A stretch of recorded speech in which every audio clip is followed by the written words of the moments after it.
Cúcuta, por ejemplo, estaban en contra del acuerdo de paz.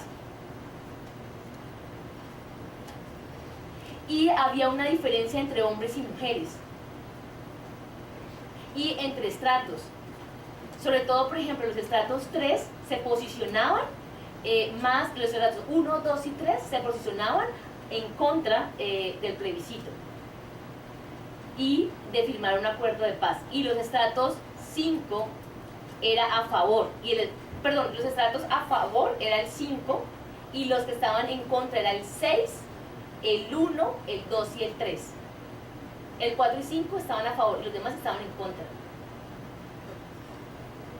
¿Sí? 4 y 5 a favor, 1, 2, 3 y 6 en contra. Y hay diferencias, por ejemplo, yo no sabía que en Quibdó y por ejemplo en Cúcuta fueran a parecerse mucho en los resultados de los datos, a diferencia por ejemplo de Medellín o de Cali o de Paz. Entonces sí hay diferencias en lo regional, y eso digamos también lo estoy documentando, en qué categorías hay diferencias y cómo podría explicarse esas diferencias regionales, que de nuevo, digamos, se conectan con el tema de idea de construcción de Estado, y entre más estamos cerca al centro o hacia la periferia, se tienen unos ejercicios o relacionales distintos. De hecho pasó eso en el plebiscito, que no fue, digamos, Bogotá y las regiones, digamos, la votación estuvo muy cerca a favor del sí, mientras que sobre todo los países del centro, las ciudades del centro estuvieron en contra. Entonces sí hay un efecto de lo regional, de lo local y de lo nacional. Y donde se vivía el conflicto y donde no se vivía el conflicto. Claro, y también tienes toda la razón. ¿Cuál es? ¿Adali? Análida. Hay un punto que acabaste de decir, y es cierto, la gente que vive más cerca del conflicto es la que más está a favor del acuerdo de paz y de la implementación. ¿Qué tienen miedo? De que si se va a ir la guerrilla, ¿ahora qué va a pasar en las zonas? Eso sí aparece. Y ahora quién, digamos, la guerrilla, como hay ausencia estatal y hay construcción del Estado, en los lugares donde no hace presencia, lo que hacen los grupos armados es jugar el papel de Estado. Según Max Weber, un Estado que hace, controla el impuesto, digamos, el monopolio de las armas y el monopolio también de lo económico. Donde no está el Estado y los grupos armados ilegales son los que cumplen funciones de Estado, son los que hacen presencia y colocan la regulación en la convivencia, decide cuáles son las normas, generan todo son para estados. Entonces la gente que tiene miedo, que ahora que se vayan, ¿quién va a participar allí colocando, digamos, teniendo esa función de Estado? ¿El Estado va a volver? ¿El Estado va a llegar por primera vez? ¿O qué va a pasar? Entonces sí hay una distinción, la gente está más a favor, pero tiene este miedo. La gente que ha vivido menos el conflicto armado es la gente que está más en contra del acuerdo de paz y más en contra de la implementación del acuerdo de paz. ¿Por qué? Y ahí de nuevo viene la explicación, digamos, que yo estoy trabajando, porque es la gente que menos cercanía tiene con la situación, menos conocimientos tiene sobre el origen, la trayectoria del conflicto y menos le ha afectado en la cotidianidad. Entonces eso también ayuda a que se naturalice. Diga, pero ¿cuál es la diferencia? Claro, tal vez para usted no es diferente, pero para el otro que está en un territorio confinado o para el otro que ha sido desplazado, tal vez sí es distinto.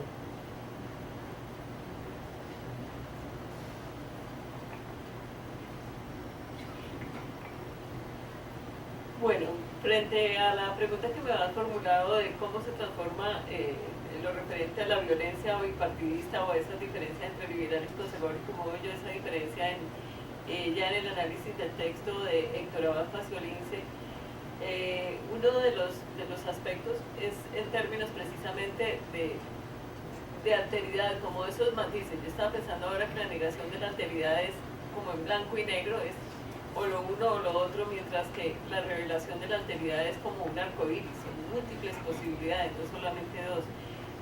Lo que percibo en León María Lozano, lo que percibo en El Cóndor, era que era una percepción como de esa realidad política, no digamos en blanco y negro, sino en azul y rojo. Digo, era cachiporro o se era conservador, y eso no sé qué tanto contenido había allí, era más de lo que se denomina ser sectario, era más como una creencia arraigada, y él fue en la novela más un instrumento, o sea, precisamente un poco similar al instrumento como se utiliza la población, por ejemplo, cuando se valían de este tipo de, digamos, de plebiscitos, ciertas creencias y eso arraigadas. En ese sentido, Leo María Lozano fue un instrumento, a él fueron los dirigentes conservadores del Valle y le dijeron, vea, necesitamos que usted haga esta tarea que usted la haría muy bien, y él la asumió como un deber. Él cuando, digamos, poco de pensamiento crítico, o eso a él se le dificultaba, él leía el editorial del Siglo, de un periódico conservador, lo leía todos los días y le tocaba leerlo varias veces para entender realmente qué era lo que allí se transmitía, él como en su afán de apropiarlo. Él se mantenía como a ese nivel, o sea, entendía la realidad en ese sentido, y era, o sea, al punto de que a quien era diferente había que aniquilarlo. Yo veo en la obra en la familia va una presencia también de lo liberal y de lo conservador, que uno de los elementos es que está presente en la misma familia. Muchos sacerdotes en la familia, por ejemplo, e incluso los sacerdotes, unos más conservadores y otros más liberales. Cuando Héctor Abad Faciolince se refiere a lo liberal o a lo conservador, le está dando otro contenido. Por ejemplo, cuando dice mi papá era muy liberal en su humanismo, en su pensamiento, pero más bien conservador en el tema familiar. Por ejemplo, cuando mi mamá quiso laborar fuera de la casa, él como que no le gustó mucho la idea y a ella le tocó posicionarse frente a eso. Entonces es pensar también lo liberal y lo conservador de una manera muy distinta, y lo liberal como apertura a nuevas ideas, a nuevas posibilidades. Yo lo veo allí, y también como la posibilidad de hablarlo, la posibilidad de considerar diferentes puntos de vista.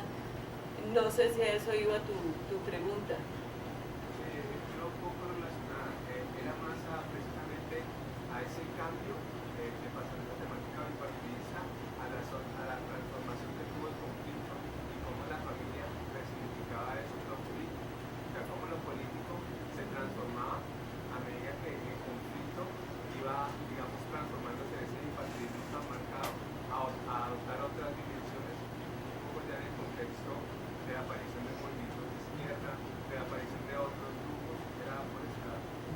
Sí, y yo no vi, o sea, siempre en lo familiar, la familia Bade estuvo muy, digamos que ahí sí más crítica frente al tema bipartidista. Ellos también, al papá le tocó huir de Sevilla, que es donde había crecido Héctor Abad Gómez, y les tocó huir de allí también por amenazas, pero había otra postura frente a eso, no era estar solamente de un lado y pretender anular al otro, sino que había esta apertura que luego se convierte ya en el médico, pues en denuncia, en defensa de los derechos humanos, en todo lo que lo llevó seguramente a que decidieran asesinar. La otra pregunta es la que tiene que ver con el cambio de las estructuras familiares, con cada vez diferentes formas de familia, cómo se ve esto reflejado en lo político. Yo creo que de entrada esa apertura a nuevas conformaciones familiares es ya una apuesta política. O sea, ya el pensar en una familia homoparental, en el reconocimiento también, digamos, que se hace ya de otra manera las familias con jefatura única, las familias monoparentales, las familias ensambladas, esa organización, digamos, yo creo que no es justo decir que diferente, pero diferente a lo que tenemos en el imaginario, esa familia nuclear que todos pensamos que es como la única idea de familia. Tener una conformación así, en términos de socialización, en uno u otro momento, obliga preguntas de los hijos y comentarios de los amigos de los hijos. O sea, ¿y por qué vos tenés dos mamás? ¿Y tu papá dónde está? ¿Y cómo fue la opción que se tomó allá? Eso obliga como a asumir el tema, a dar otro tipo de explicaciones. Eso en cuanto a lo que implicarían esas nuevas conformaciones familiares. Creo de todas maneras que hay como una materia prima de esa socialización que se mantendrá. O sea, una actuación como la que dijimos que tuvo Héctor Abad Gómez con el hijo, bien podría ir más allá de cualquier conformación familiar. O sea, hay unas maneras de hacer. Yo, por ejemplo, frente a ese acontecimiento que narré allí, pensaba y quería invitarlos a pensar pues realmente qué habrían podido hacer otros padres. O sea, hay diferentes alternativas. Esto es lo que el hombre hizo, pero yo pensaba, bueno, no podría haberle dicho al muchachito, éntrese y ya no moleste más, y ahí habría terminado como la lección de ese día, o que se quedaba unas semanas en televisión, unas semanas sin salir, y ahí terminaba. Y también creo pues que esto está muy mediado por el capital cultural de él, ¿no? También cada padre y cada madre que conocemos, que tanta posibilidad tiene de llevar hasta allá esta lección. O sea, el que haya diferentes conformaciones familiares es un tema de alteridad también, le da al niño otra manera de ver, reconocer que hay diferentes posibilidades de conformar una familia.